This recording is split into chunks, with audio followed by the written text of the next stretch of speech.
안녕하세요. 사연 읽어주는 남녀입니다. 오늘도 와주셔서 감사드리며 그럼 오늘의 사연 바로 소개해드리겠습니다. 안녕하세요. 저는 현재 38살의 여자입니다.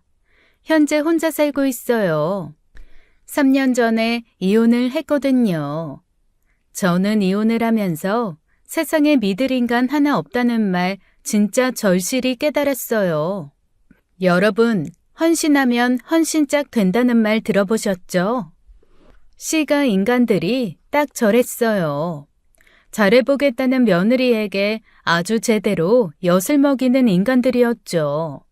그런데 여러분, 엿에는 엿으로 되갚아줘야 하는 게 아니겠어요? 그래서 저도 시가 인간들 제대로 박살내주고 이혼해버렸습니다. 오늘은 제 기막힌 이혼 이야기를 들려드릴게요.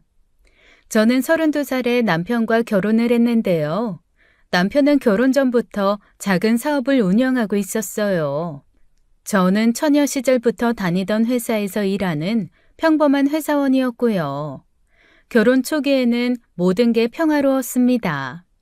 남들은 결혼 초기에 가장 많이 싸운다는데 저희는 그렇지도 않았죠. 남편 사업도 승승장구했고 저 역시 회사 생활에 만족하고 있었고요.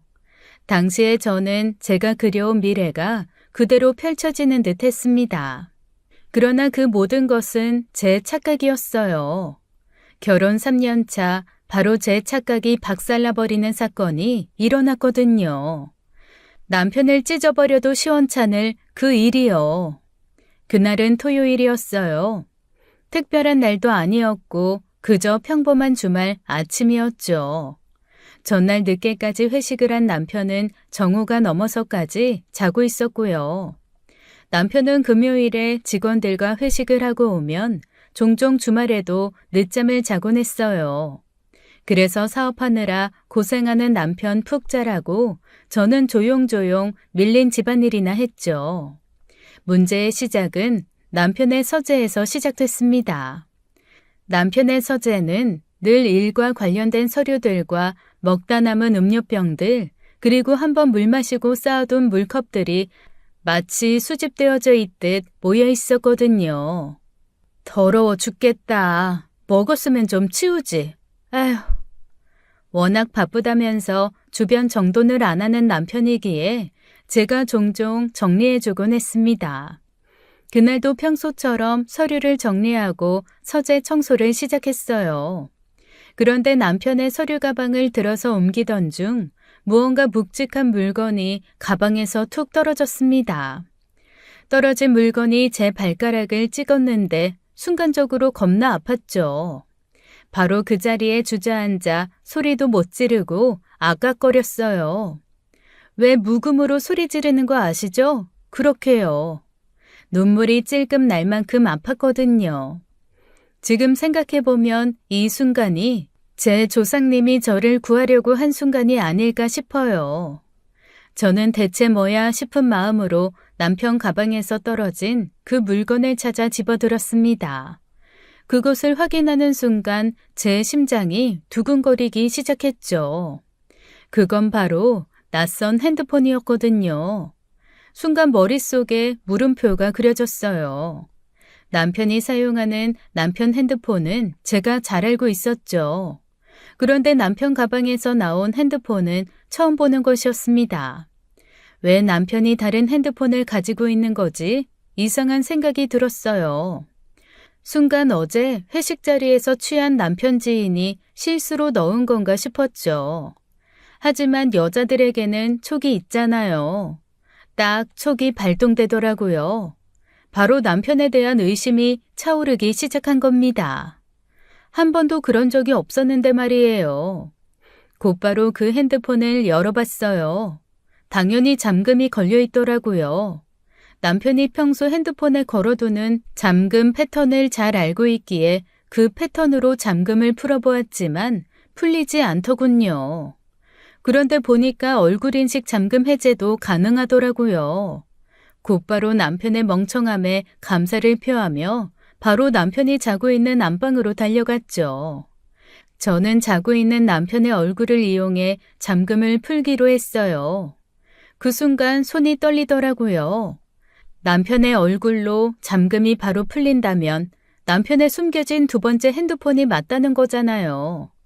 그렇다면 그 안에는 제가 상상도 못할 어쩌면 제 결혼 생활을 완전히 박살내버릴 그 무엇인가가 들어있을 테니까요. 저는 조심스럽게 핸드폰을 남편 얼굴 앞으로 가져다 댔어요.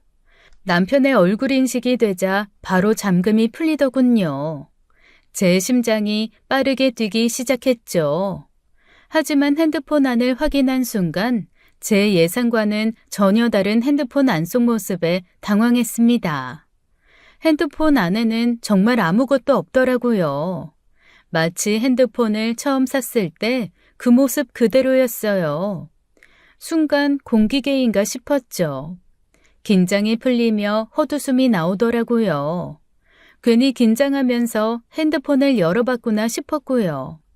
그냥 남편 일어나면 이 핸드폰 뭐냐고 물어보자 싶었죠. 그런데 딱 그 순간 마치 운명의 장난처럼 엄청난 일이 벌어졌습니다. 핸드폰에 한 통의 문자가 왔거든요. 그리고 그 문자 내용에 제 심장이 멈추는 듯한 충격을 받았습니다. 일어나면 연락 줘. 우리 약속 5일 말고 6일로 바꾸자. 땡땡 호텔에서 4시에 만나. 보고 싶어. 사랑해, 자기야. 이 짧은 문장 속에 담긴 의미가 무엇인지 바로 알아차렸어요. 모르면 바보죠. 아, 이 새끼 바람났구나. 제 직감이 정확히 맞았습니다. 순간적으로 분노가 치밀어 올랐어요. 그동안 함께 쌓아온 신뢰와 사랑이 배신당했다는 사실을 깨닫는 순간 당장 달려가 안방에서 코골며 자는 남편 놈을 요절내버리고 싶었죠. 달려가서 청소기로 후드려 패고 걸레밥 물을 벌린 남편 입에다가 콸콸 쏟아붓는 상상을 했습니다. 숨이 턱 막히고 모든 것이 부서지는 느낌이었어요. 이 핸드폰 속의 짧은 문장 하나가 우리의 결혼 생활을 통째로 부숴버렸으니까요. 그 순간 안방에서 남편이 일어나는 소리가 들렸죠. 저는 재빨리 핸드폰을 서류 가방 안에 다시 넣었습니다. 마치 아무 일 없었던 것처럼 해야만 했어요. 그 짧은 순간 두 가지 고민을 했거든요.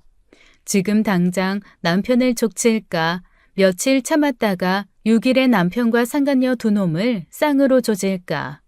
제 결론은 후자였습니다. 쌍으로 바람났으니 함께 조져야 하는 게 맞는 거죠. 그래서 남편이 상간녀와 약속한 6일 땡땡 호텔에 나가서 현장에서 남편과 상간녀를 절단내자 결심했습니다.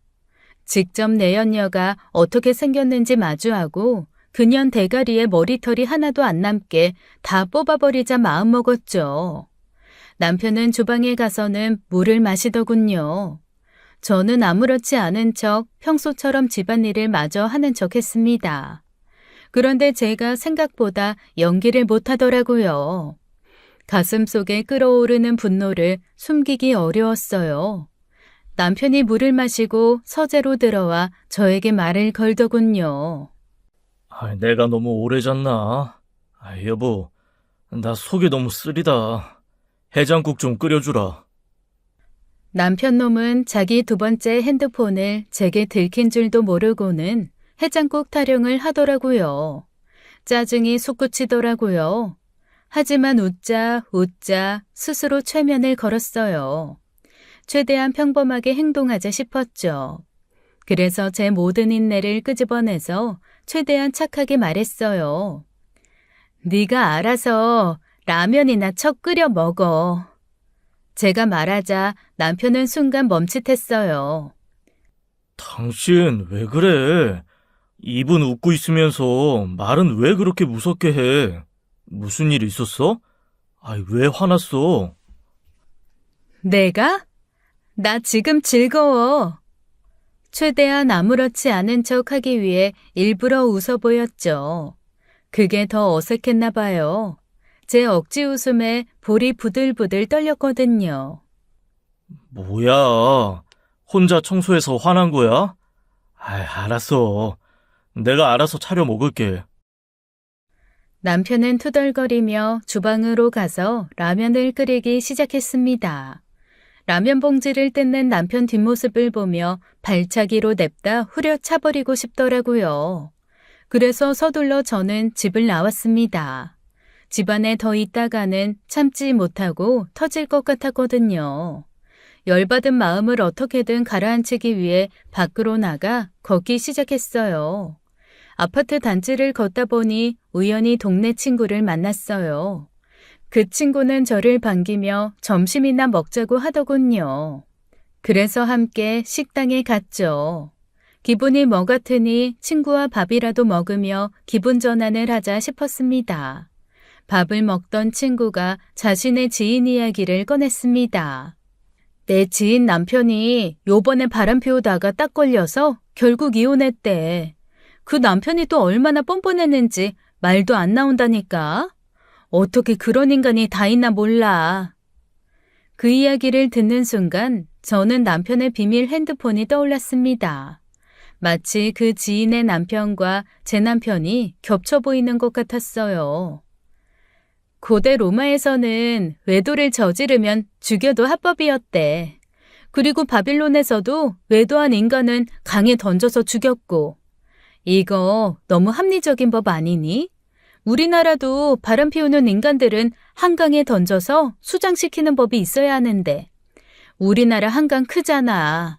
바람 피우고도 뻔뻔한 것들은 지옥에 떨어져야 돼.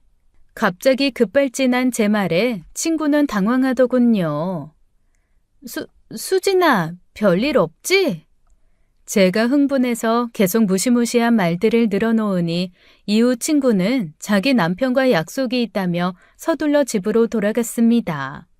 저도 집에 돌아가기 싫었지만 결국 집으로 발걸음을 돌렸죠.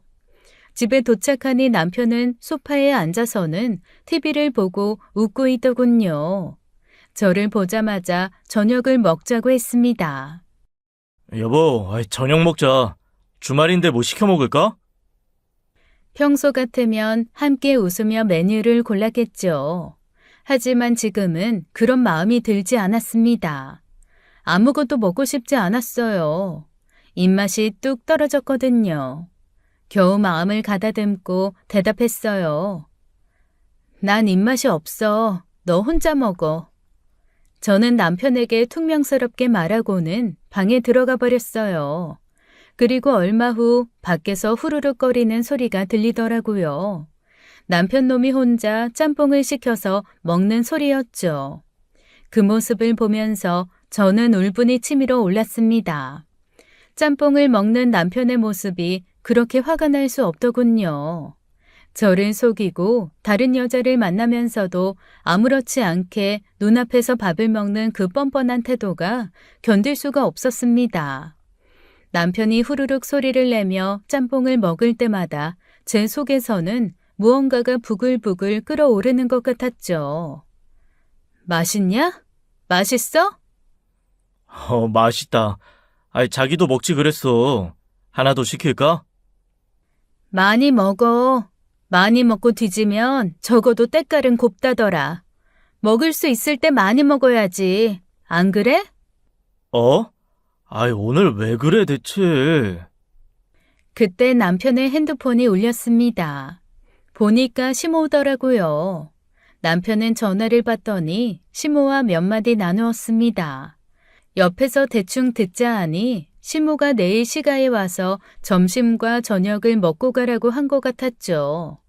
남편은 알겠다고 하며 전화를 끊었습니다. 여보, 내일 엄마네 가자. 그 말이 끝나기 무섭게 저는 즉각적으로 대답했습니다. 싫어. 절대 싫거든. 지금 제 머릿속은 남편의 외도 흔적으로 이미 충분히 복잡했어요. 그런 상황에서 시가에 가서 억지 웃음을 지으며 밥이나 먹는 건 도저히 감당할 수 없는 일이었죠. 지금도 참는 거 자체가 힘들었는데요. 무엇보다 이 상황에서 시모 눈치까지 보는 건 더더욱 싫었습니다. 사실 저는 원래부터 시가에 가는 걸 좋아하지 않았어요. 특히 시모는 저만 보면 그렇게 형님과 비교를 해댔거든요. 형님은 좋은 대학을 나와 박사학위를 받은 사람이었지만 저는 그냥 평범한 사람이었어요. 그 차이로 시모는 결혼 생활 내내 저와 형님을 비교해댄 거죠. 민정이는 만두를 빚어도 어쩜 이렇게 예쁘게 빚니? 꼭 만두가 박사님이 만들어주셔서 예뻐요 라고 하는 것 같네. 그런데 수진이 너는 그게 뭐냐? 죄다 못생겨서는. 만두도 잘 배운 사람이 더 잘 빚는가 보다. 늘 이런 식이었어요. 박사 학위자면 뭐 만두를 빚어도 많이 다르답니까?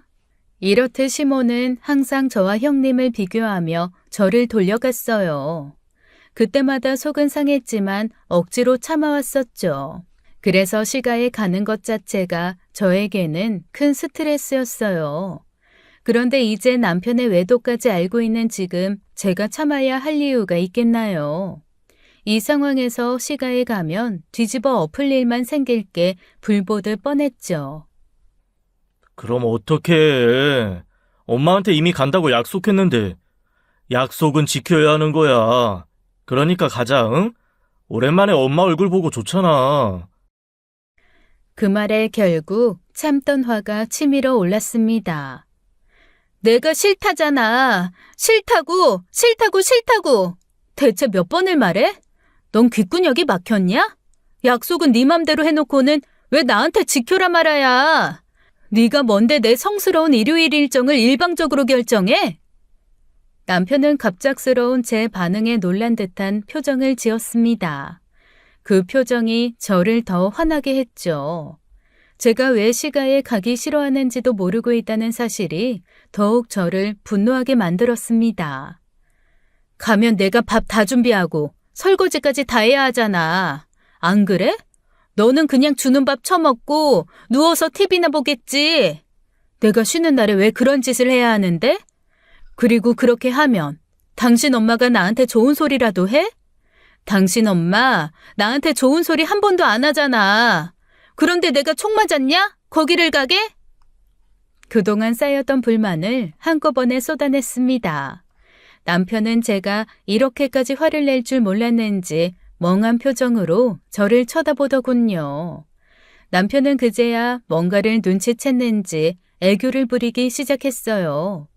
평소에 제가 화가 나면 자주 쓰던 방법이었죠. 여보. 그럼 이번엔 그냥 밥 준비도 하지 말고 딱 먹고만 오자. 설거지도 하지 말고 그냥 딱 먹고 나오자. 그러면 되잖아. 여보.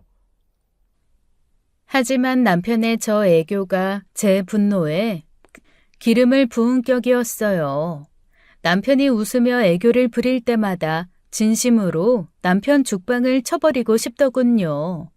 어떻게 저렇게 태연하게 아무 일도 없다는 듯이 굴 수 있을까? 바람난 인간이 저렇게 양심도 없을까 싶었죠. 저도 모르게 주먹이 꽉 쥐어졌습니다. 하지만 그 순간에도 저는 참았어요. 폭발하고 싶었지만 딱 며칠만 참다가 남편과 상간녀가 만나는 그 현장에서 폭발해버리자 생각했습니다. 그냥 너 혼자 가. 난 절대 안 가니까 그렇게 알아. 그렇게 말하고 침실로 들어가 문을 닫아버렸습니다. 그때 형님에게서 문자가 왔어요. 수진아, 내일 어머님 댁 오는 거지? 오랜만에 만나서 우리 수다 떨자. 줄 것도 있고. 시모에게 비교당하며 늘 열받기는 했지만 형님과는 사이가 나쁘지 않았습니다. 아니, 오히려 친했죠. 사실 형님이 제 초등학교 동창이었거든요. 초등학교 시절에는 꽤 친했던 친구였는데 중학교 들어가며 형님이 멀리 이사를 가서 연락이 끊겼어요. 결혼 후에야 제 형님 되는 사람이 제 초등학교 친구라는 걸 알았습니다. 처음 그 사실을 알았을 때 정말 세상 좁다는 생각이 들었죠. 무엇보다 형님과 사이가 좋았던 이유는 형님이 시가에서 유일한 제 편이었거든요. 형님 덕분에 시가에서의 생활도 그나마 견딜 수 있었던 것 같아요. 시모가 저를 형님과 비교하면서 깎아내릴 때도 형님은 한 번도 그 말을 받아들이지 않았습니다. 오히려 저를 배려하고 챙겨주는 모습을 많이 보였죠. 그래서 형님의 그 문자에 저는 시가에 갈까 싶었어요. 형님과 만나서 이야기를 나누고 나면 기분이 좀 괜찮아질 것 같았거든요. 그래서 저는 다음날 시가에 갈까 했는데요. 지금 생각해보면 결국 그 선택이 제 인생 가장 뼈아픈 실수였네요. 다음날 저는 남편과 함께 시가로 갔어요. 제가 시가에 간다고 하니 남편 놈은 제가 화가 풀렸다고 착각을 하고는 운전하는 동안 콧노래를 부르더군요. 뭐 모르죠. 어쩌면 그 상간녀 생각을 하면서 좋아서 그런 걸 수도 있고요. 저놈 속마음을 제가 알 수 없잖아요. 알고 싶지도 않았고요. 남편과 시가를 간 그날이 2일이었어요. 남편이 상간녀와 만남 약속을 한 것이 6일이니 딱 나흘 남은 시점이었죠. 그래서 저는 딱 나흘만 이를 악물고 참아주기로 했어요. 절대 제가 남편의 외도를 알고 있다는 티를 내지 말자 생각했죠. 딱 6일에 제대로 막장을 보여주자고 결심하면서요. 시가에 가니 형님 부부는 먼저 와 있었어요. 형님이 반갑게 웃으며 저를 반겨주더군요. 하지만 집에 들어서자마자 시모는 저를 보며 말했습니다. 넌 왜 이렇게 늦니? 일찍 준비해서 올 것이지. 사람이 이렇게 게으르니 이름도 모르는 대학이나 간신히 나온 거다. 네 형님 봐라. 아침부터 딱 준비해서 온 게 얼마나 부지런해? 점심으로 해물탕 재료 사다 뒀어. 주방에 가서 서둘러 점심 준비해라. 역시 예상했던 대로 점심 준비는 또다시 제 몫이었죠. 오는 동안 나흘만 참자 그렇게 주문을 외웠는데 시모의 저 말을 들으니 분노가 삐질삐질 새어나오더군요. 어머님께서 준비해 주세요. 도연 씨가 밥 준비하지 말고 딱 먹고만 오자고 했어요. 설거지도 하지 말고 그냥 딱 차려진 밥만 먹고 나오면 된다고 했다고요. 당신 내 말 맞지? 틀려? 그 말이 끝나기가 무섭게 시모가 저를 째려보더군요. 남편은 당황한 표정을 감추지 못하고 안절부절 못하며 주변을 두리번거렸습니다. 여보, 그게 말이 그렇다는 거지. 아무리 그래도 엄마 혼자 어떡해. 당신이 좀 도와야 하지 않을까? 하지만 저는 물러서지 않았습니다.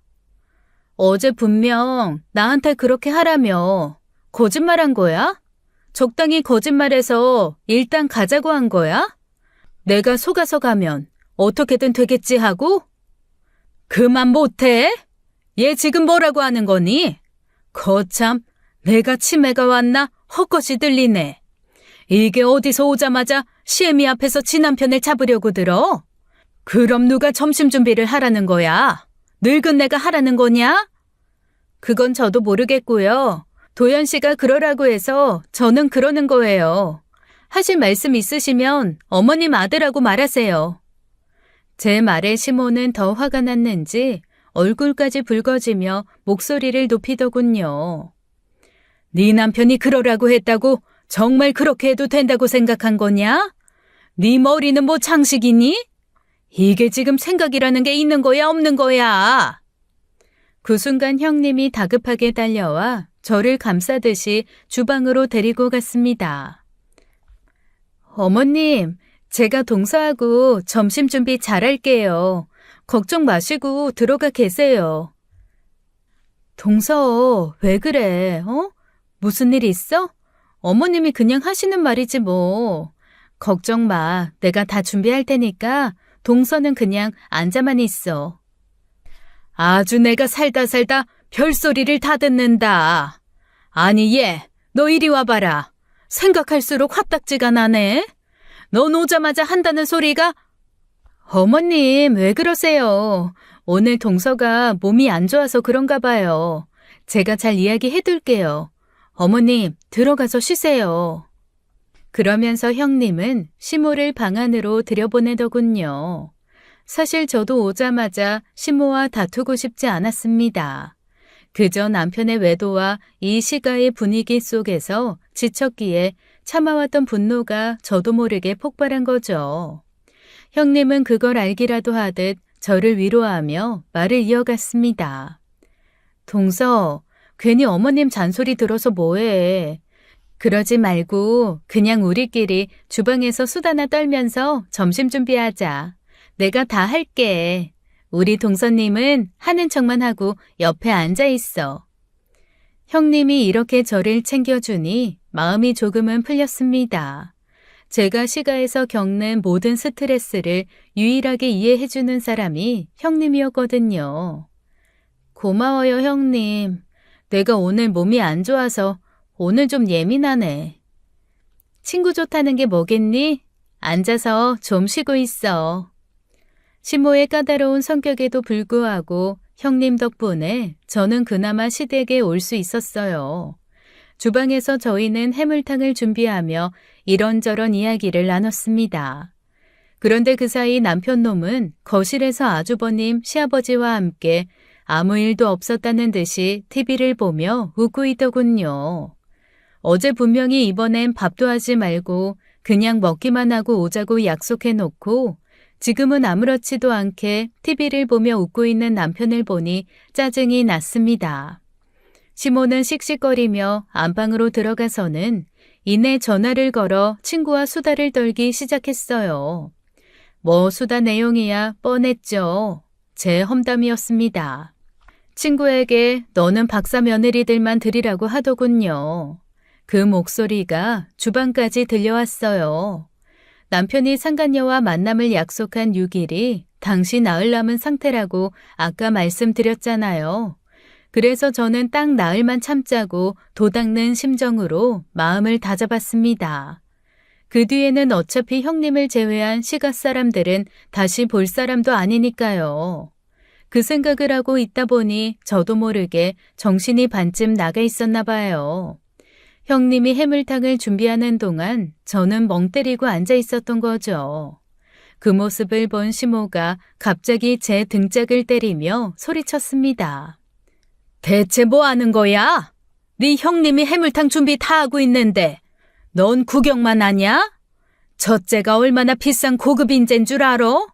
그런데 너는 놀고 첫째는 일을 시켜 먹고 있어?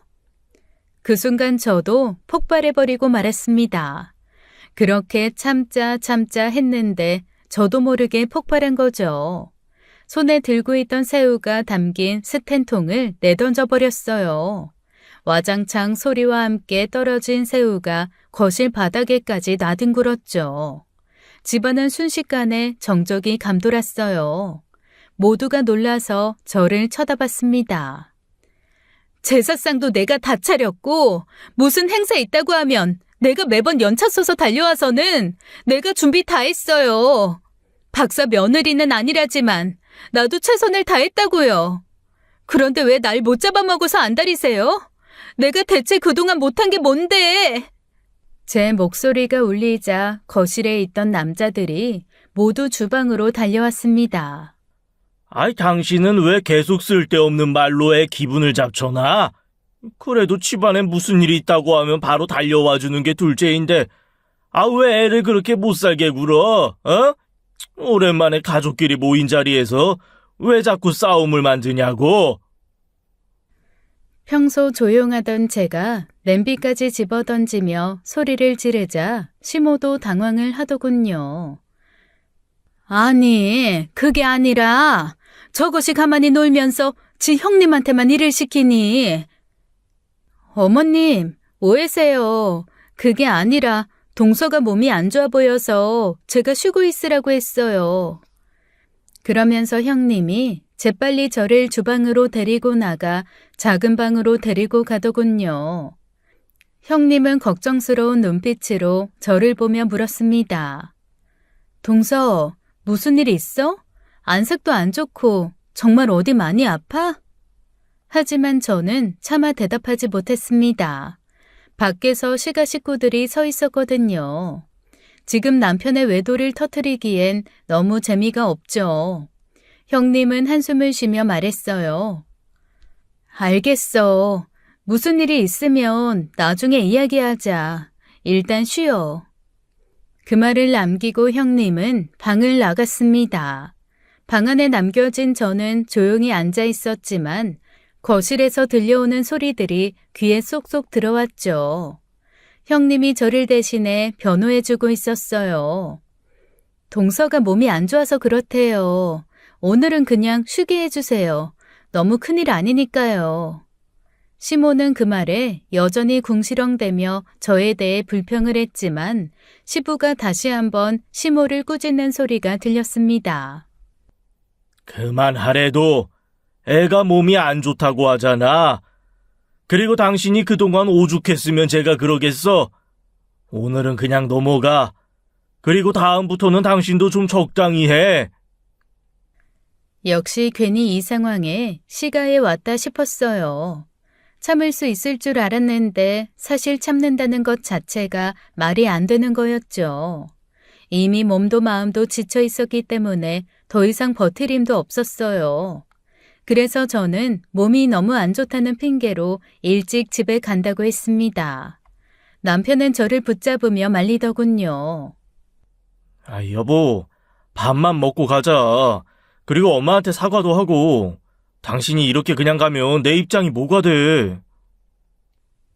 하지만 저는 남편 말을 듣고 싶지 않았습니다. 더 이상 여기 있다가는 남편 머리채부터 잡을지 모를 일이었으니까요. 정말 그 순간 내가 뭐하러 나흘을 참어? 그냥 여기 다 엎어버리고 이혼 통보하고 나갈까 싶었거든요. 하지만 다시 정신을 차리고는 나흘만 참자라는 생각을 하며 말했어요. 당신은 더 있다가 와. 난 갈 테니까. 아버님, 아주버님, 형님, 죄송해요. 저 먼저 들어가 볼게요. 그 말을 남기고 저는 시가를 나왔습니다. 문을 열고 나가자 급히 형님이 뒤따라 나왔어요. 형님은 걱정스러운 목소리로 말했습니다. 집에 가서 푹 쉬어. 밤에 연락할게. 알았지? 집에 돌아온 그날 밤 형님에게서 전화가 왔습니다. 형님은 여전히 저를 걱정하는 목소리로 묻더군요. 수진아, 무슨 일이 있는 거지? 이제 말해봐. 저는 잠시 망설였습니다. 하지만 어차피 형님도 며칠 안에 다 알게 될 사실이기에 모두 털어놓았죠. 민정아, 나 어쩌면 좋지? 도연이 그 새끼가 바람났어. 그 말을 꺼내자마자 그동안 억눌려 있던 감정들이 터져나왔습니다. 마음속 깊이 가라앉아 있던 분노와 슬픔이 한꺼번에 쏟아지기 시작했어요. 저는 남편의 비밀 핸드폰 이야기부터 모든 것을 다 형님에게 말했습니다. 하나하나 설명하다 보니 그동안 참아왔던 감정들이 폭발하며 제 눈물도 터지더군요. 형님은 제 말을 듣고 충격을 받은 듯 한동안 침묵했습니다. 그러더니 남편을 향해 분노를 터뜨렸어요. 서방님이 정말 그랬다고? 이 새끼 미친놈이네. 정말 미친 거 아니야? 수진이 네가 자기 부모한테 얼마나 잘했는데 어떻게 그럴 수가 있어? 배신자 새끼. 그게 사람 새끼야? 형님의 격한 반응에 오히려 저는 조금 진정되었습니다. 제 마음을 형님이 대신 표현해 주는 것 같아서요. 울지 마. 수진이 네 잘못 아니잖아. 서방님이 큰 잘못한 거야. 그 인간이 그런 짓을 저지른 거잖아. 넌 잘못한 거 하나도 없어. 죄 지은 놈이 고통받고 울어야지. 수진이 네가 왜 울어? 고마워, 민정아. 정말 고마워. 형님은 제 울음을 달래면서 묻더군요. 그래서 어떻게 할 생각이야? 이거 그냥 넘어가면 안 되잖아. 설마 그냥 넘어갈 거 아니지? 저는 이미 결심한 상태였습니다. 남편이 상간녀를 만나는 그날 두 연놈을 박살내기로요. 6일에 남편이 그 상간녀 만날 약속을 잡았어. 그때 현장 덮쳐서 남편도 그년도 다 머리털 뽑아버리고 이혼할 생각이야. 형님은 제 계획을 듣고 잠시 침묵하더니 저를 돕겠다고 했습니다. 혼자 가지 말고 같이 가자. 2대1보다는 2대2로 싸우는 게 덜 힘들 거야. 내가 같이 갈게. 수진이 너는 서방님 머리털 다 뽑아. 나는 그 상간녀, 그녀 머리털 다 뽑아버릴게. 그러다가 질리면 서로 바꿔서 머리털 뽑아버리자. 그 말에 저도 모르게 웃음이 나오더군요.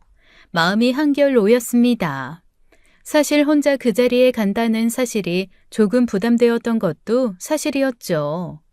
형님이 저를 도와주겠다고 하니 더는 두려울 게 없다는 생각이 들었어요. 저는 그날 침대에 누웠지만 쉽게 잠들지 못했습니다. 결전의 6일, 그날에 일어날 일을 생각하니 벌써부터 긴장감이 저를 휘감았죠. 두렵기도 하고 기다려지기도 했습니다. 그리고 드디어 6일이 되었어요. 남편이 상간녀를 호텔에서 만나는 날이었죠. 저는 며칠 전부터 회사에 미리 연차를 냈습니다. 남편은 제가 아무것도 모르는 것처럼 보였겠죠. 남편 놈은 여느 때처럼 태연하게 일하러 간다며 사무실로 출근하더군요. 그 모습을 지켜보는 내내 속에서 울분이 치밀었지만 저는 아무 말도 하지 않았습니다. 오늘이 바로 모든 걸 끝낼 날이었으니까요. 출근 후 저는 형님을 만나 앞으로의 계획을 논의했습니다. 형님은 제 긴장된 모습을 보고는 어떤 상황이 닥치더라도 평정심을 유지하라고 조언했어요. 무슨 일이 있어도 침착해야 돼. 알았지? 그리고 증거를 잡아야 하니까 촬영 잘해두고. 형님의 말에 저는 조금 긴장을 풀 수 있었어요. 아마 혼자였다면 이 모든 걸 감당하기가 벅찼을 겁니다. 하지만 형님이 곁에 있다는 사실이 정말 큰 위로가 되었어요. 우리는 잠시 더 대화를 나눈 뒤 남편이 내연녀와 약속한 4시 이전에 호텔로 가기로 했습니다. 형님의 차를 타고 호텔로 향하는 길, 제 마음은 복잡했어요. 형님과 저는 호텔에 도착해 지하 주차장 근처에 대기했습니다. 드디어 남편 차가 저 멀리서 보이더군요. 남편이 차를 몰고 호텔 주차장에 들어온 순간 저는 긴장감에 숨이 막힐 것 같았어요. 민정아, 저거 우리 남편 차다. 와, 서방님, 기어코 여기를 나타나네. 정말 나쁜 새끼 아니야? 저는 입술을 꼭 깨물었습니다. 이 순간이 오기를 기다렸어요. 남편과 상간녀를 박살내버리는 순간이요. 형님과 저는 손을 꼭 잡으며 재빨리 호텔 로비로 향했습니다. 그리고 저희는 남편이 로비에 나타나기를 기다렸죠. 잠시 뒤 남편이 주차를 끝냈는지 로비로 나타나더군요. 다소 여유로운 표정으로 누군가를 기다리고 있었어요. 그 모습을 지켜보며 형님과 저는 욕을 퍼부었습니다. 저놈, 저거 사람 아니야. 어떻게 저렇게 사람을 속여? 정말 뻔뻔하네. 저도 속으로 남편을 욕하며 마른 침을 꾹 삼켰어요. 남편 놈이 내연녀를 만나는 순간을 기다렸죠. 그런데 뜻밖의 일이 벌어졌습니다. 내연녀가 아닌 전혀 예상하지 못한 사람이 나타났거든요. 한 남자가 남편에게 다가가더니 반갑게 인사를 했습니다. 그 남자는 저도 아는 사람이었죠. 뭐야? 왜 민식 씨가 여기 있어? 누구? 저 남자 아는 사람이야? 저는 갑작스러운 상황에 혼란스러웠습니다. 민식 씨는 남편의 중학교 친구로 남편의 절친이었어요. 혹시 우연히 여기서 만난 건가 싶었죠.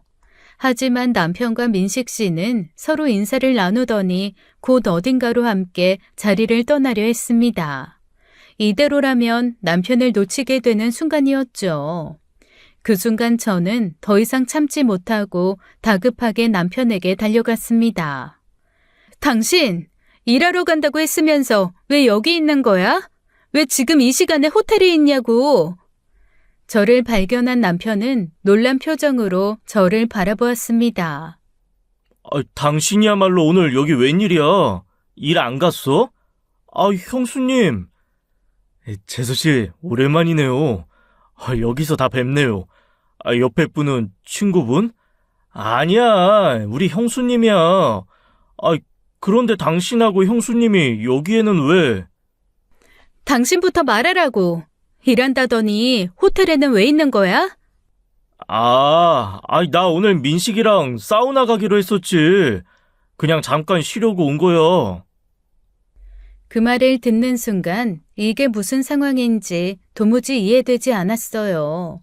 내연녀를 만나러 온 줄 알았던 남편이 왜 갑자기 민식 씨와 있는지, 그리고 사우나는 또 무슨 말인지 모든 것이 혼란스러웠습니다. 형님도 당황한 표정을 지으며 저를 바라보았죠. 순간 형님이 나서서 저 대신 남편에게 물었습니다. 동서가 서방님 두 번째 핸드폰을 찾았어요. 그 안에서 오늘 약속을 알아낸 거고요. 서방님이 설명해 보세요. 남편은 민식 씨를 한번 보고는 살짝 당황한 듯 대답했습니다. 그거요? 형수님, 그거 그냥 제 업무용으로 새로 구입한 폰이에요. 사업 관련 연락처 따로 관리하려고 새로 산 거라고요.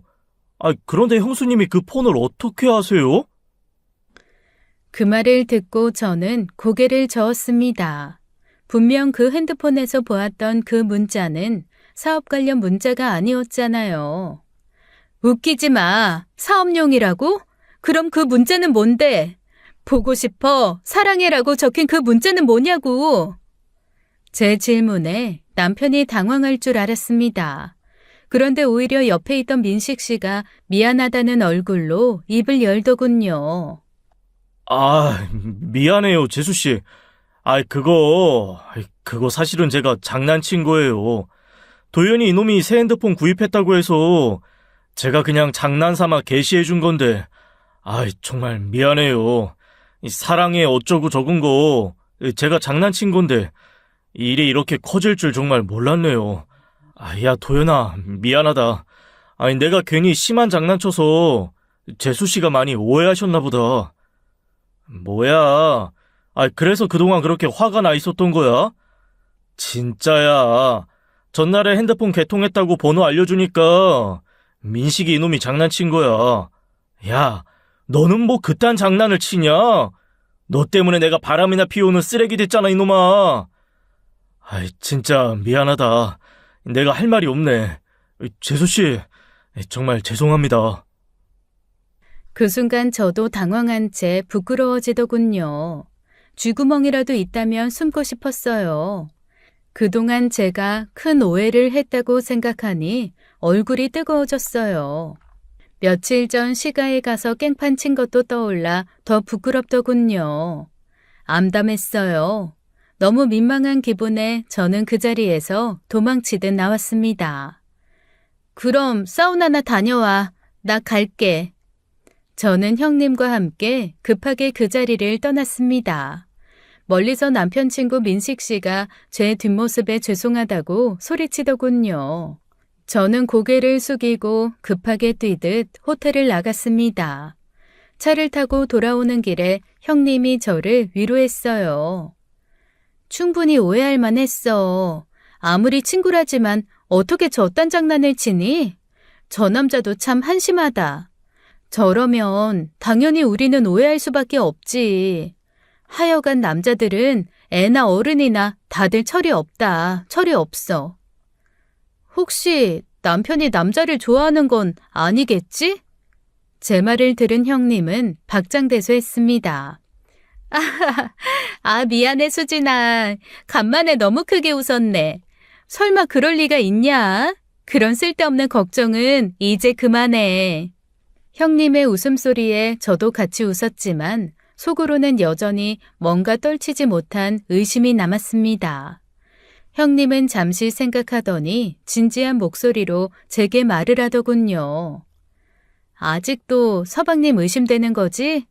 아직 의심이 풀리지 않는다면 소형 녹음기를 하나 사서 서방님 가방에 넣어둬. 일주일 정도 녹음해보고 별일 없으면 그때 가서 의심을 접어. 내가 아는 사람도 이 방법으로 남편애도 잡았거든. 그런데 설마 서방님이 남자를?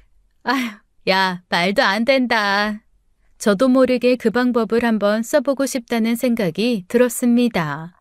하지만 겉으로는 웃으며 대답했죠. 내가 오해한 것 같아. 그렇게까지 할 필요는 없을 것 같아. 에휴, 이제 창피해서 남편 얼굴 어떻게 봐? 말은 그렇게 했지만 형님의 말이 머릿속을 맴돌았습니다.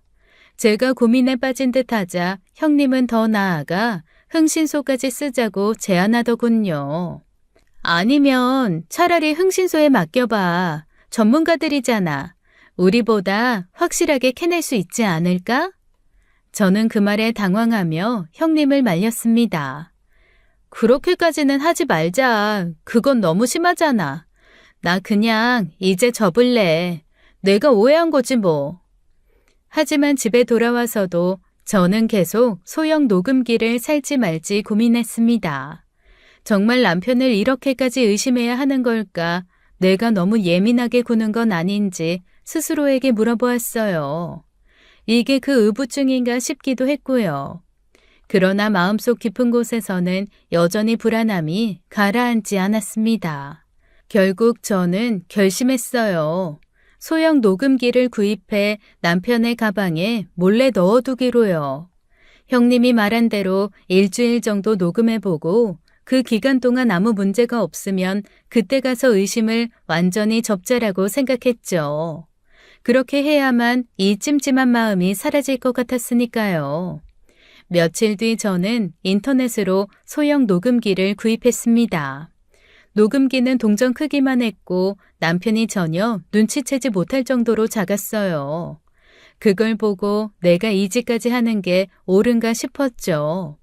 하지만 이미 결심은 섰고 녹음기를 사용하기로 했습니다. 남편이 출근할 때를 노려 저는 조심스럽게 남편 서류 가방에 녹음기를 몰래 넣었습니다. 녹음기를 넣는 순간 심장이 두근거렸어요. 이미 한번 개망신을 당했는데 그럼에도 의심을 하며 남편 몰래 녹음기까지 쓴다니. 의부증으로 욕먹어도 정말 할 말이 없는 상황이었죠. 하지만 저는 저질러 버렸어요. 설명할 수 없는 이 찜찜한 기분을 털어내기 위해서라도요. 남편이 사무실에 갈 때마다 저는 그가 무엇을 하고 누구와 통화하는지 알기 위해 녹음기를 사용했습니다. 남편이 퇴근하고 집에 돌아오면 녹음기를 꺼내 녹음된 파일을 컴퓨터로 옮겼죠. 그리고 새벽에 남편 몰래 그 녹음본을 다 들어보았어요. 그리고 남편이 출근하기 전에 그 녹음기를 다시 남편 가방에 몰래 넣었죠. 그렇게 일주일 동안 매일 남편의 대화를 녹음하고 들어보았습니다. 정말 제대로 의부증에 걸린 것 같은 나날이었어요. 며칠간의 대화들은 대체로 평범했어요. 남편은 주로 업무에 관련된 전화나 직원들과의 대화를 나누는 모습이었죠. 그러다 어느 날 한 녹음 파일에서 남편이 친구와 통화하는 소리가 들렸습니다. 그 순간 제 심장은 미친 듯이 뛰기 시작했어요. 드디어 남편이 저에 대해 이야기를 했거든요. 남편은 통화 속에서 천천히 그리고 진지하게 말하고 있었습니다. 수진이, 나 아내 정말 사랑해. 나한테 정말 소중한 사람이야. 내가 세상에서 가장 사랑하는 사람이고 내 목숨보다 더 귀하게 생각해. 그래 진짜야. 그 말을 듣는 순간 제 마음이 송두리째 흔들렸습니다. 너무나 예상치 못한 말들이었어요. 저는 남편을 의심해서 녹음기를 준비했는데 남편은 오히려 저에 대해 진심 어린 사랑을 고백하고 있었습니다. 평소 남편의 장난스러운 성격 때문에 한 번도 이런 고백을 들어보지 못했어요. 그런데 이렇게 저에 대한 깊은 감정을 가진 사람일 줄은 몰랐죠. 저는 녹음기를 손에 쥔 채 멍하니 남편의 녹음 목소리를 여러 번 듣고 또 들었습니다. 눈물이 나더라고요. 남편을 의심하며 그를 배신자로 몰아붙였던 것이 부끄럽고 후회스러웠습니다. 제가 남편을 믿지 못하고 있었던 것이 너무도 아프게 다가왔죠. 그동안의 의심이 모두 무의미하게 느껴졌어요. 그때 형님에게서 연락이 왔습니다. 형님은 제 걱정에 저에게 말 안 하고 흥신소에 의뢰를 했다고 말하더군요. 제가 남편을 의심하고 있는 이 상황이 형님에게도 마음에 걸렸던 것이었죠. 그리고 흥신소에서 받은 자료를 곧바로 제게 보내주었습니다. 자료를 열어보니 남편의 이동 동선은 집과 사무실 뿐이었어요. 그 외에 어떤 외도의 흔적도 없었죠. 주말에도 평일에도 남편은 집과 회사만 오갔고 전혀 의심할 만한 행동이 없었습니다. 그 순간 제 모든 의심이 무너져 내렸어요. 남편은 정말 아무런 잘못도 없었고 제가 그동안 괜한 의심으로 남편을 힘들게 한 것이 분명해졌죠. 내가 정말 미친년이었구나 싶었어요. 형님에게 흥신소 연락처를 물어보니 형님은 흔쾌히 알려주면서 더 필요한 것이 있으면 언제든지 의뢰하라고 말했습니다. 돈은 내가 다 내줄 테니까 혹시라도 더 알아보고 싶으면 그쪽 사람들한테 말해. 그런데 나는 수진아, 서방님한테 믿음이 간다. 그러니까 이쯤에서 이제 그만하고 서방님 믿어줘. 그 말을 듣고 저는 가슴이 뭉클했습니다. 제 자신이 부끄러워서 어쩔 줄 몰랐어요. 남편은 그동안 나에게 진심을 다했는데 나는 그 마음을 믿지 못하고 쓸데없는 의심만 품고 있었던 거죠. 모든 게 명확해진 지금 저는 남편에게 어떻게 사과해야 할지 고민을 해야 했습니다.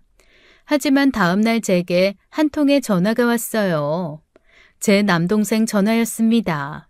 저는 전화를 받았고 남동생은 제가 평생 잊을 수 없는 충격적인 이야기를 제게 해주더군요. 믿을 수 없는 이야기였습니다. 그리고 2주가 지나갔습니다. 그동안 남동생에게 전해들은 충격적인 진실을 듣고 저는 제정신이 아니었어요. 정말 남동생 말이 사실인지 저와 남동생은 2주간 바쁘게 조사를 했죠. 그리고 그 조사가 끝났을 때 남편은 제게 조심스럽게 시가에 가자고 하더군요. 시모 생신이라고요. 저는 차분하게 알겠다고 했습니다. 제가 남동생을 통해 알게 된 충격 비밀을 터뜨리기에는 너무나 알맞은 날이었으니까요. 그리고 남편과 함께 시가에 방문했죠. 제가 시가에서 난리를 치고 처음 찾아간 자리였어요. 시모는 저를 보고는 뭐라 한마디 하고 싶은데 애써 꾹 참는 눈치더라고요. 저는 시모에게 말했어요. 편하게 하시고 싶은 말들 다 하세요. 아직은 며느리잖아요. 저도 편하게 오늘 하고 싶은 말 다 할게요. 그래. 앞으로 안 볼 사이도 아닌데 어색하게 그러지 마. 아이, 중간에서 나 숨도 못 쉬겠다. 네가 그렇게 말하니 나도 편히 말하마. 너 오늘 내 생일상은 차려주는 거냐? 그 정도는 며느리님한테 받아도 되는 거냐? 에휴, 내가 며느리 무서워서 생일상 차려달라는 것도 이렇게 눈치 보면서 말한다. 그럼요, 어머님. 좋은 날 왜 그러세요? 동서, 뭐해? 어서 생신상 준비하자. 내가 미역은 물에 불려뒀어. 제가 아무 말 없이 주방으로 향하자 시모는 기세등등 이전 모습으로 돌아가더군요.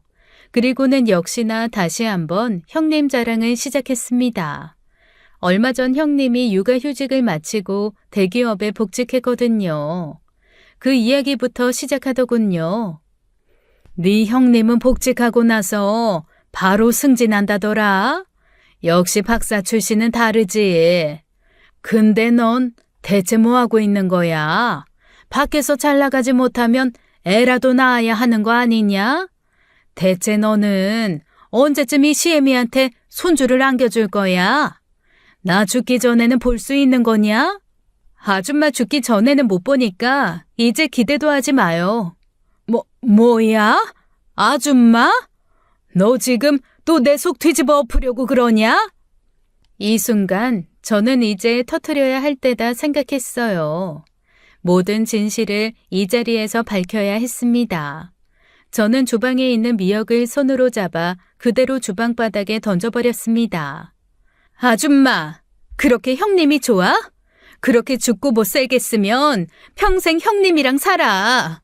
당신은 중학교도 못 나왔으면서 왜 이렇게 비교질인데? 내가 전부터 말하고 싶었는데 내 학벌이 당신 아들 학벌보다 좋아. 이거 왜 이래? 모두가 경악한 표정으로 저를 쳐다보더군요.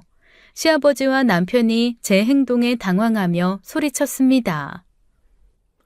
아이, 너 제정신이냐? 예쁘다 예쁘다 해주니 이젠 뭐 눈에 뵈는 게 없어? 어디 시어른들 무서운 줄 모르고 이딴 짓을 해? 네 집에서는 이렇게 가르치니? 여보, 이게 무슨 짓이야? 갑자기 왜 이래? 미쳤어? 빨리 잘못했다고 어서 빌지 못해? 하지만 저는 남편 말에 코웃음을 쳤어요. 분노가 터져서는 입에서 나오는 말들을 주체할 수 없었죠. 이 집이 얼마나 막장 집안인 줄 아세요, 아버님? 제 말 다 듣고 나면 아마 기절하실걸요? 그리고 내가 왜 빌어? 잘못한 게 없는데 왜 비냐고. 빌어야 할 건 너야. 네가 빌어, 이 새끼야. 아버님, 저 이혼할 겁니다. 이혼하고 이 또라이 같은 집안 나갈 거라고요. 그때 형님이 놀라서 제게 달려와 저를 말리기 시작했죠. 동서, 이게 무슨 짓이야? 왜 그래? 왜 또 이혼 얘기가 나와? 이혼이라니? 여보, 아이 그게 무슨 소리야? 알아듣게 설명을 해보라고. 남편도 당황한 얼굴로 이유를 묻더군요. 그래서 저는 이혼의 이유를 시가 식구들에게 당당하게 말해줬습니다. 이것들이 궁금하다고 하니 말해주는 게 인지상정이죠. 이유? 그래, 설명해줄게, 개새끼야. 너 바람났잖아. 아니야? 어디서 뻔뻔하게 모르는 척이야? 감히 네가 나를 능멸하고 날 가지고 놀아? 저번 호텔 사건은 민식이 장난이라고 분명 설명했잖아. 설마 그것 때문이야? 아이 대체 얼마나 더 설명을 해야 하는데. 시어머니는 제 말을 듣자마자 저를 향해 분노에 찬 목소리로 소리쳤습니다. 네가 이제 제대로 미쳤구나. 너 그거 의부증이다. 너 미친 거라고. 얘 도연아, 저거랑 이혼하고 저거 그냥 정신병원에 쳐넣어라. 네 남편 도연이가 얼마나 성실한데 그딴 소리를 씹으려? 어디서 말도 안 되는 소리를 하면서 내 아들을 모함해? 이 미친 것이. 시모는 저를 미친 사람 취급하며 정신병원에 넣으라고 하더군요. 과연 어떤 인간이 정신병원에 들어가야 하는지 명확하게 말해줄 참이었어요. 그때 형님이 다시 저를 말리기 시작했습니다. 형님은 그날 호텔 사건을 꺼내며 저를 말리더군요. 여보, 내 말 좀 들어. 아직도 그 호텔 사건 의심하는 거야? 네 입으로 지금 그 호텔 사건 말하는 거야? 너 후회 안 할 자신 있냐? 동서, 그때도 단순한 오해였잖아. 동서가 너무 심각하게 받아들인 거야. 대체 왜 이렇게 일을 크게 만들어? 그러지 말고 너 나랑 정신과 상담 받자. 너 아무래도 지금 제정신이 아닌 것 같아. 너가 몰래 설치한 녹음기에서도 서방님이 널 얼마나 사랑하는지 확인했잖아. 서방님이 다 고백했잖아. 동서를 자기 목숨보다 사랑한다고. 그리고 흥신소에서도 서방님이 얼마나 깨끗한 사람인지 다 알려줬고. 근데도 네가 지금 이런 행동하니까 나도 너무 당황스럽다. 너 계속 이러면 나도 네 편 못 들어. 몰래 설치한 녹음기는 또 뭐고, 흥신소는 또 뭐야? 첫째야, 지금 무슨 말을 하는 거냐? 딱 저것이 지금 친남편 의심해서 사람도 쓰고 녹음기까지 썼다는 말이지 뭐긴 뭐유. 그런데도 증거가 하나도 안 나왔다는 거잖아. 근데도 넌 지금 이 지랄을 하는 거냐? 아주 저것이 제대로 미쳤네. 형님 말을 들은 시댁 식구들은 한 목소리로 저를 비난하기 시작했습니다. 둘째, 너는 대체 무슨 생각을 하는 거야? 내가 아무리 좋게 생각해 보려고 해도 너 의부증에 걸린 미친 여자라고밖에 안 보인다. 적당히 해, 적당히. 미치려거든 나가서 미쳐. 엄마 생일에 이 지랄 하지 말고. 그 말에 저는 웃으며 대답했습니다. 맞아요. 저 미쳤어요. 지금 이 난리를 치는데 정상이겠어요? 그런데 의부증으로 미친 건 아니죠. 남편 바람나서 미친 거죠. 당신, 호텔 이야기부터 시작해볼까? 첫 번째 증거는 명확해. 당신이 몰래 숨겨온 그 핸드폰에 온 문자는 확실한 증거였다고. 그건 조작이 안 되겠지. 왜? 네 놈이 나한테 외도 들키기 전에 네 실수로 내가 알게 된 거니까. 아이씨, 그건 민식이랑 장난친 거라고 몇 번을 말해야 해. 짜증나게 자꾸 그걸로 걸고 넘어질래? 그래, 그럴 수도 있지. 장난일 수도 있겠지. 남자들끼리 단순 장난으로 보고 싶다, 사랑한다 말할 수 있지. 근데 내가 지금 그 문자 내용 말하는 줄 알아? 그 문자를 보낸 핸드폰 번호가 문제라고 이 등신아. 당신 두 번째 핸드폰에 010-1234-4885라는 번호로 그 문자 온 거잖아. 그 번호가 머릿속에서 떠나지 않더라고. 나도 당신 친구 민식 씨 핸드폰 번호 알고 있는데 그 번호가 민식 씨 핸드폰 번호 아니잖아. 이상하지 않니? 그게... 나는 너무 이상해서 견딜 수가 없더라. 그래서 그 핸드폰 번호가 누구 명의 핸드폰인지 한번 알아봤어. 이때 형님이 갑자기 경악한 표정으로 저를 바라보며 말했습니다. 동서, 그거 불법 아니야? 그런 짓을 했다는 거야? 저는 형님의 반응을 무시하고 계속 말을 이었습니다. 맞아, 불법이지. 근데 내 동생한테 얘기했더니 자기 일 잘릴 각오하고 한번 알아봐 주겠다고 하더라. 내 동생 핸드폰 매장하잖아. 솔직히 나도 당신 믿고 싶었어. 아니, 믿었고. 근데 내 동생이 알아낸 그 핸드폰 명의자 보고 나 진짜 깜짝 놀랐다. 순간 시댁 식구들은 모두 어리둥절한 표정으로 저를 바라봤습니다. 오직 형님만 급하게 제 말을 돌리려 했죠. 동서, 진정하고 내 말 좀. 저는 그 순간 형님 뺨을 후려쳐버렸습니다. 닥치고 내 말 들어. 내가 말하고 있잖아. 그 번호 명의자가 누구였는지 알아? 바로 형님이더라고. 당신들 첫째 며느리. 그 말을 듣자마자 모두가 충격에 빠졌습니다.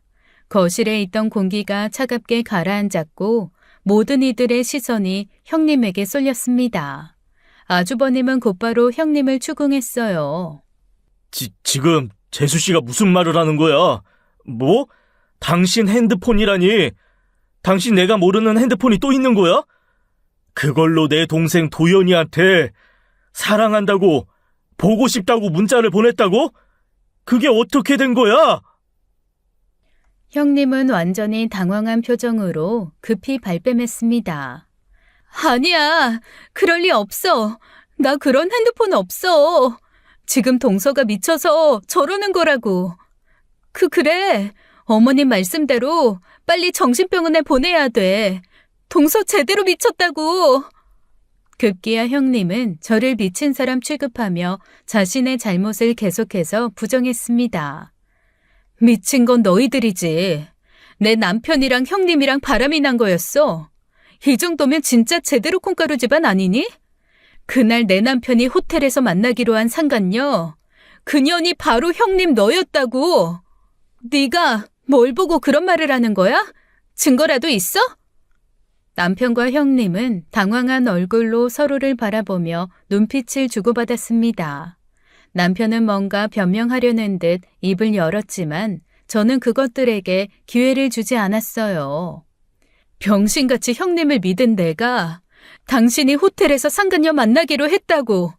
내가 형님에게 그 사실 먼저 말해줘 버렸으니 당신이 대가리 굴려서 그 자리에 친구를 세운 거겠지. 아니야? 그래서 그때 내가 당신 바람난 증거 제대로 잡을 수 없었던 거고.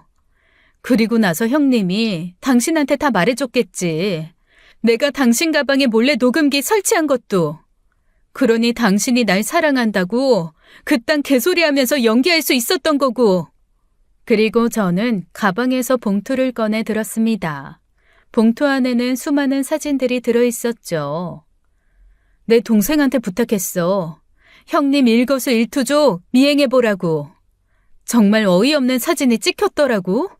내가 정말 두 눈을 믿을 수가 없더라. 저는 그 봉투를 열어 사진을 꺼내 뿌려버렸습니다. 형님과 남편이 모텔에서 만나고 있는 사진들이었어요. 시가 식구들은 그 사진을 보자 큰 충격에 빠졌죠. 남편과 형님은 통하지도 않을 발뺌을 하기 시작했습니다. 아이, 그건 당신이 요즘 힘들어해서 형수님하고 의논하려고 만난 거야.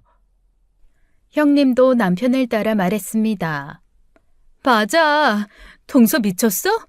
어떻게 그런 역겨운 상상을 해? 우리가 무슨 이상한 사이인 것처럼 말하지 마. 동서가 걱정돼서 가족이니까 만난 거라고. 가족끼리 나에 대해서 상의를 하려고 모텔을 드나들어? 지나가던 개가 웃겠다. 야, 그만 좀 우겨. 내가 네가 말한 그 흥신소에도 연락해봤어. 네가 내 남편 뒷조사 의뢰했다고 했던 그 흥신소 말이야, 이년아. 제 말에 형님은 놀라는 표정을 하더니 이내 의자에 주저앉아 버렸습니다. 제가 여기까지 알아낸 것을 알자 이제는 자포자기하는 심정이었겠죠. 넌 흥신소 사람들이 얼마나 의리가 있다고 생각하니? 그 사람들 다 돈으로 움직이는 사람들이야. 내가 네가 준 돈보다 더 큰 돈 준다고 하니까 그 사람들 아주 술술 다 말하더라. 내 남편 저 새끼가 집 회사밖에 모르는 사람이라고 나한테 거짓말하라고 네가 시킨 거라며? 사실은 그때 너랑 모텔에서 뒹굴고 있던 건데. 제가 말하는 동안 시가 식구들은 모두 경악을 하며 아무 말도 못하고 있었습니다. 저는 마지막으로 아주버님을 향해 말했어요. 저는 저 개만도 못한 놈이랑 이혼할 거예요. 아주버님도 이혼하셔야겠죠? 그리고 시모에게도 말했어요. 배울 만큼 배운 당신 박사 며느리 바람도 참 똑똑하게 피우지? 어떡할래요? 그렇게 아끼는 박사 며느리니까 다들 이혼하면 제 남편이랑 형님 다시 재혼시키면 되겠네요. 아줌마한테는 그 정도 개족보 어려운 거 아니잖아요. 안 그래요? 그날 제가 폭로한 진실에 시댁은 난리가 났습니다. 시모는 눈물을 흘리며 그 자리에 쓰러졌고 시아버지는 대노를 했어요. 이놈, 감히 네가 나를 이렇게 배신을 해? 죽어! 그냥 자리에서 죽어, 이 자식아! 시아버지는 남편을 향해 주먹을 휘둘렀고 남편은 멍하니 맞을 뿐이었습니다. 아주버님도 분노를 이기지 못하고 자기 동생인 제 남편에게 발길질을 해댔죠. 그리고는 형님을 노려보며 형님의 뺨을 후려쳤습니다. 시가 집안은 완전히 아수라장이 되어버렸어요. 고함과 울음소리만 집안에 가득 찼어요. 그리고 그때 초인종 소리가 울렸습니다. 저는 침착하게 말했어요. 형님, 어머님이랑 아버님 제가 불렀어요. 어머님, 사돈분들 오셨네요. 이분들도 다 알아야 하잖아요. 그 말을 남기고 저는 문을 열었습니다. 형님의 부모가 문 앞에 서 있었어요. 그들은 난장판이 된 집안을 보며 경악했습니다. 저는 그분들에게 웃으며 말했어요. 집이 좀 어수선하죠? 형님이 제 남편하고 바람났거든요. 자세한 이야기는 아주버님, 사돈분들 사위한테 이야기 들으세요. 저는 이제 입이 아파서 전 이제 그만 나가볼게요. 형님의 부모는 충격을 받은 채 아무 말도 못했고 저는 그들을 뒤로하고 집을 나섰습니다. 진실은 모두 드러났고 저는 더 이상 그 자리에 머무를 이유가 없었죠. 저는 이후 변호사를 선임하고 곧바로 이혼 소송 준비에 들어갔습니다. 변호사를 고용하며 새로운 사실을 알았는데요. 의외로 저와 같은 경우가 상당히 많다고 하더군요. 정말 경악스럽더군요. 어떻게 가족끼리 외도를 할 수가 있을까요? 저는 이번 일의 진실을 남편의 지인들과 형님의 회사에까지 알리기로 결심했습니다. 남편과 형님이 저지른 일들은 숨길 수 없었고 그들의 배신이 드러나야만 했죠. 남편과 저는 결국 법정에서 이혼 소송을 했습니다. 남편은 제게 여러 번 변명하며 저를 설득하려 했지만 그놈의 말은 더 이상 제게 아무런 의미가 없었어요. 저의 결정은 확고했고 모든 것이 이미 끝났으니까요. 결국 법정에서 이혼이 성립되었습니다. 남편과의 모든 관계를 완전히 끊고 저는 자유를 되찾았어요. 그와 함께했던 지난 시간들이 모두 허무하게 느껴졌지만 이제는 그 기억에서 벗어나 나 자신을 찾아가야 한다고 결심했어요. 그 후 형님에게도 큰 파장이 일었습니다. 형님은 회사에 소문이 퍼지면서 결국 스스로 회사를 그만둘 수밖에 없었습니다. 자랑스러운 경력도 화려했던 직업도 이제는 모두 사라졌죠.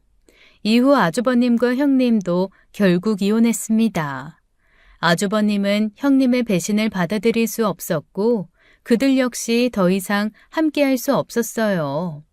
시아버지는 남편을 아들로 보지 않겠다고 선언했습니다. 시아버지의 분노는 하늘을 찔렀죠. 아들이 저지른 행동을 용서할 수 없다는 것이었어요. 그로 인해 시몬은 충격을 받고 결국 쓰러졌습니다. 시몬은 그 이후 아직도 병원 신세를 지고 있다고 들었습니다. 시가 식구들 모두가 이번 사건으로 인해 완전히 무너져 내렸죠. 이혼 후 저는 시댁과 완전히 연을 끊었어요. 더 이상 그들과 얽매이지 않고 저만의 삶을 살아가기로 했습니다. 그동안 받은 배신과 상처를 극복하기 위해 많은 시간이 필요했지만 저는 조금씩 나아지고 있습니다. 제 인생을 다시 재정비하며 무엇이 저에게 중요한지, 무엇이 절 행복하게 하는지 되돌아보는 시간을 가지고 있죠.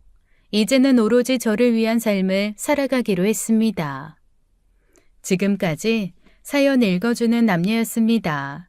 끝까지 시청해주신 여러분 감사드리며 저희는 다음 사연으로 돌아올게요. 감사합니다.